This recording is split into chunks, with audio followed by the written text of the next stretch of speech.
Welcome to the Traveling Cheesehead Podcast, where real stories, local voices, and unforgettable destinations come together. This is Destination Diaries, conversations with people who know their destinations best. Hi friends, I'm Dannelle Gay, the Traveling Cheesehead. Travel writer, TV host, and someone who believes the best trips don't start with a bucket list, they start with a conversation. Every week, I sit down with someone who knows their destination inside and out to uncover the stories, flavors, and experiences that make it truly worth the trip. After the break, you'll meet this week's guest. So grab a cup of coffee, of course in your travel mug, and let's hit the road. Let me introduce my guest for today. I'm thrilled to be joined by Kiley, and we're talking Vacation Okoboji. I know that's a mouthful, but I can't wait to share about this destination with you. So welcome to the show. Yeah, thank you for having me. Really excited to let people know all about Okoboji and our fun little corner in Northwest Iowa. Now, say that again. Okoboji. Yep, We want people to Okoboji. get this right. In Wisconsin, Yes. we have tons of towns that are named from indigenous sources. So we're used to wrapping our mouths around things that sound a little different. So I get a kick out of it because it's very like Wisconsin, even though you're in Iowa. Often people will call it Okoboji, or you know what? We don't care how you pronounce it. We just hope you come and check us out. Well, there you go. So I'm so glad you're here. And before we dive into the fun stuff, why don't we just have you tell our listeners a little bit about yourself and what you do that helps make Okoboji such a great place to visit? Yeah, so my name is Kiley. I'm the executive director of the Okoboji Tourism Committee, otherwise known as Vacation Okoboji. And what we do here is we put together a visitor guide, digital marketing, and we're just kind of a tourist resource. So if you're looking for places to stay, things to do, we're kind of your one-stop shop. I am born and raised from Okoboji. I said I would never return, but I brought my husband from Chicago and we moved back to Northwest Iowa. It's just such a great place to live, work, and play, a great place to raise a family. And there's so much fun stuff for us to do here. You know, when people think of Iowa, they don't necessarily think of a lake town with an amusement park and large concerts and all of the things that we have to offer. So it's fun for us to be a hidden gem in the Midwest. Isn't that just, I mean, how many of us grow up, high school, college, whatever, we're getting out of here. And then we're like, there's no place like home, you know? Truly, yes. And especially Truly. when we're blessed to have so many resources in our own communities. So I'm glad that you're here to share what you have with us. So we're going to get started and dig into the 7 questions. So first of all, you kind of hinted at this, but what makes your destination special? The thing that really surprises most first-time visitors, it's maybe something that they don't expect when they arrive, but end up talking about long after they leave. Yeah, I think what makes our area so special is we are a very small town. Our entire county's population is 18,000, but we have big city amenities. So we have an amusement park here. We have national acts that come and do concerts. We've got beautiful lakes, and we're right here in the Midwest. So we're a very drivable distance for so many people. You don't have to fly anywhere. You can drive to us, and we're right here in Northwest Iowa for you to enjoy. So like I said, people don't think of everything we have to offer when they think of the state of Iowa. And so we're truly the #1 vacation destination in the state of Iowa. And I think when people come here, they make such great memories, family memories. They get that small town charm that it just keeps drawing them back. You know, and it's true what you say that they don't expect it. It's like when people hear that I'm from Wisconsin, one of the questions they say is, oh, really? You're from Wisconsin? How many cows do you have? Yeah. I started saying 3.4 just to mess with him. And of course, you know, oh, you're from Iowa. How much corn do you grow a year? I mean, it's, I think, so surprising for people who actually get off the interstate, come into our areas and really see what it's really like. And it is very surprising. Yeah, I mean, we're a little off the beaten path, so it's fun when people, you know, whether they fly into Sioux Falls or Minneapolis, they do have to drive through cornfields to get to us. So on the drive, they're probably thinking to themselves, what are we getting ourselves into? Where are we going? And then you pull into town and you're just in this amazing lake destination, and it's really fun to see people get hooked on what we have to offer here. Fabulous. Now, we love our weekend warriors. And in my Wisconsin Road Trips Facebook group, we talk about, okay, this weekend, where should I go kind of a thing. So let's say someone has only 48 hours in your destination. What would the perfect like 2-day itinerary look like? What are the absolute like must see, must do, and must experience highlights? Yeah, of course, we recommend getting out on the water, whether you go to the beach or you go on any of our public cruises. We've got historical cruises, we've got bars on the water. Experiencing the lake is something you have to do. And of course, with that comes the sunset. Sunset or sunrise, either way, is something to enjoy. And what's great is if you don't have a boat, there's so many opportunities for you to still get on the water and enjoy. Of course, I would recommend any of our concerts.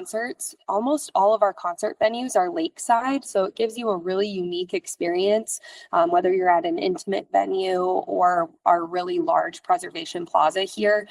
We had, Lee Bryce, we've had Jake Owen, we've had really large acts here, and all of our concerts in the park on Saturdays are followed by a fireworks show. So it's a really fun way to close out the evening. And then, of course, a lakeside restaurant dining experience is always something we recommend as well. Wow, fabulous. You really get to make use of that whole lake visit experience. And you touched about dining on the lake. I personally think food is such a huge part of travel. It ties us into the communities, the people, and the history of the area. What's one local food or drink visitors absolutely have to try? And where should they go to get the real deal? Ooh, that's really hard. There's so many wonderful places here. I think atmosphere is one of the biggest things of our local restaurants. Those lakeside places, they all have their own feature that's wonderful. We've got top spots like the Ritz and Bracco or fine dining at Prime. But this is going to be kind of a quirky answer. I think one thing you have to eat when you're here is a nutty bar. We've got the old fashioned nutty bar stand. They just had a big anniversary celebration, and it's just something you have to enjoy. It's right there by the concerts, it's by the amusement park, it's by the water. And it's such a fun place for you to go with your family after supper, no matter where you choose, and get a sweet treat. Oh, how fun. Yeah, that takes me back to childhood, just thinking about that Yeah. the little center and then the nuts around it. And oh, yum. Yes. So tell me about a piece of hidden history or like a story from your area that most visitors don't know, but probably should. Ooh, yeah, there's a lot of history to the area. We dove into it a couple years ago. We were talking to a group of people that had never been to the area, and we really became a tourist destination because of the railroads. So the railroads were going by, they needed a place for people to stay. We had a lake here, so they built massive hotels for people. And my favorite facts of just Iowa in general is when they started to create roads, they used the theme, get out of the mud. And so when they started to get the paved roads to get people to destinations, that's kind of what they ran with. But we really came to be because of that, and what plopped here after, I don't know if anyone could have imagined, with the steamboats and the amusement park. We've got the wooden roller coaster, the original wooden roller coaster here still. And so that was just redone this last summer, and it's not going anywhere. It's sticking around. But there's so much history here and personal history for people, which is so much fun because we've got families that are coming now, and they came with their grandparents, and their grandparents came when they were little. And so it's really fun to hear people's stories and see a lot of those key locations. We've got Fillenwarth Beach Resort that's over 100 years old. We've got a lot of history and museums here. We've got the Rock and Roll Music Association is here that inducts people into the Rock and Roll Association every year. So truly, it's a very rich in history place. We've got 13 museums that feature all the different history of the Iowa Great Lakes. And so there's no shortage of entertainment and information. Wow, that was a lot of information. And for my roller coaster junkies, you heard that the original wooden roller coaster is still there, and they just revamped it. So, yep, you've got to make a point to get there now. Drive through the mud. No, I'm just kidding. Yeah. You have to go there and check that one off your list of, really cool roller coasters to try. So, wow. Now, if visitors really want to meet locals and feel a part of the community, not just pass through, where should they go or what should they do?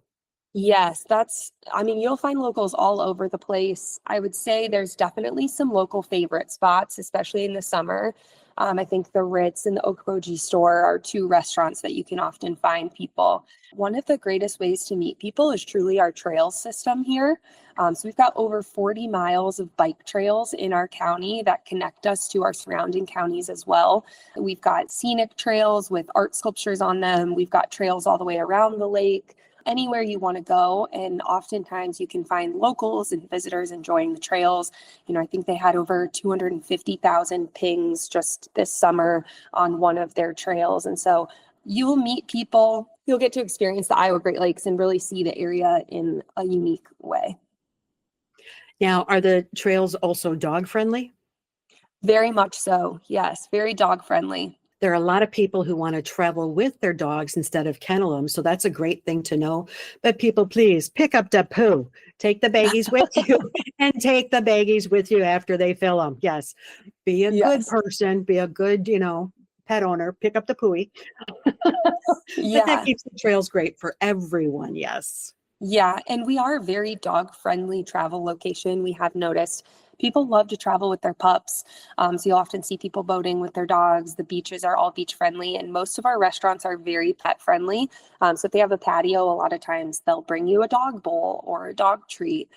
So it's really great. Your whole family can come and travel and feel comfortable. Okay, I've got a new item for pet friendly travel on my bucket list now. That's awesome. As I keep taking the ball away and she keeps coming over trying to play. She must know that this is a very dog friendly destination. She knew. Yeah. Okay. We know that times have been tight for a lot of people and they still need to travel. They need to get out, refresh, relax. So travel doesn't have to be expensive to be memorable. What is a great way to explore your destination on a budget? Yeah, I think what's great is once you're here, there's so much for you to enjoy that's free. I would say 99% of our live music is entirely free for you to enjoy. We have free concerts every Saturday, followed by fireworks. There's concerts at many of the local restaurants and establishments, so you're sure to be entertained. We've got the Barefoot Bar, which once you step foot at the Barefoot Bar, it feels like you're in Key West, Florida. There's palm trees everywhere that they fly in. And at that location, they have slides for your kids to go into the lake. All of our public beaches are free. Our trails are free to enjoy. And we did talk a little bit about our museums. We've got 13 museums, all entirely free to enter. The Nature Center, the Art Center, they all have interactive areas for your kids to play. They've got outdoor playscape areas as well. So it's really great. You could come and you could be entertained all day long. And if you packed a lunch, you didn't even have to pay $1 to be entertained at the Iowa Great Lakes. So there's so many ways for you to have a very affordable trip. And we're always happy to help you find the best ways. Okay, I know families just all fell in love with that with their kids and things like that, but it makes me think of another Iowa destination where the tagline was, is this heaven? No, it's Iowa. But when you have all of those experiences in your area and very budget friendly, oh my gosh, that means that you're looking at spending money for your accommodation, and you can even go to the grocery store and get food and pack coolers and things like that. Oh my gosh, that just jumps it even higher on we definitely need to check these places out kind of a thing. So, wow. Definitely. All right. What is your favorite only here experience? Something visitors truly can't do anywhere else but at Okoboji. Ooh, that's hard. There's truly so many things that you can enjoy here. Some of the things that we enjoy the most are our Lakeside Farmers Market Saturdays. So all the Lake Street in front of the amusement park opens up. They've got over 20 vendors. So you wake up, you go to the farmers market, you can get handmade treats, handmade items from people in the community. And then you can step right into the amusement park and ride the roller coaster, get in the water. And all of this is within 200 yards of each other. So you can really plop and enjoy a full day and truly be entertained. And if you wanted to stay there all day, that's when the concerts in the evening happen. So I think what's so great is really you can come to one destination and be entertained for so long within walking distance and really have that small town charm. Wow. I hope that you guys have gotten as much fun out of this as I have. The ideas, the thoughts. This is definitely a get off the interstate and check it out a location. So, got one last little thing here. You haven't been there unless you have what? Ooh, I think sit dockside, watch the sunset, and watch the fireworks show over the lake. I think that is a fabulous way to end it. I can just imagine the fireworks reflecting off the water and how gorgeous that would be. Mm, Yeah, there's nothing like a Midwest sunset. truly, not at all. No. Well, thank you so much, Kiley, for sharing your local expertise and insider tips with us today. It's been an absolute pleasure learning more about I'm going to get this right, Okoboji. Yes, perfect. You aced it. Yes, and I'm sure our listeners are ready to plan their next adventure. Thanks so much for having me, and we hope to see all of you very soon. So if you're ever in the northwest corner of Iowa, folks, you need to be sure to check out this area and some of the different things she was saying. Talk about, a lake town in the middle of the Midwest. Okay, this just sounds like a must-see with everything she said they have. I'll put a bunch of things in the show notes so you can stay connected with them, get more updates, travel tips, and some of their local stories. So again, Kiley, thank you so much for joining us today. Thank you for having me. If today's conversation made you think, yeah, I want to go there, then we have done our job. You've been listening to the Traveling Cheesehead Podcast. Subscribe, leave a review, and share this episode with your best travel buddies. Check back for another Destination Diaries episode every week. Thanks for listening. This has been a Traveling Cheesehead production. I'm Dannelle Gay, reminding you that adventure doesn't always mean far away. Sometimes it's just one great story away. See you on the road beyond the exits.